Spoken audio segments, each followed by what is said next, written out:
Pak Ali, di dalam penyaluran Rastrada itu ada beberapa perubahan. Itu ada masyarakat yang benar-benar miskin, tapi bantuannya kecoret. Ada yang mampu, tapi mereka justru masih tetap mendapat bantuan. Ini yang terjadi di lapangan seperti itu.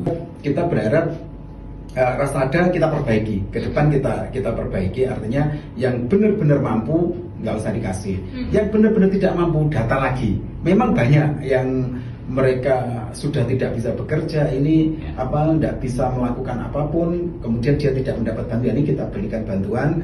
Nah, mungkin ya jangan hanya mengacu pada BPS, tapi fakta di lapangannya seperti apa. Ini yang kita harapkan ke depan bisa seperti itu. Iya, Pak.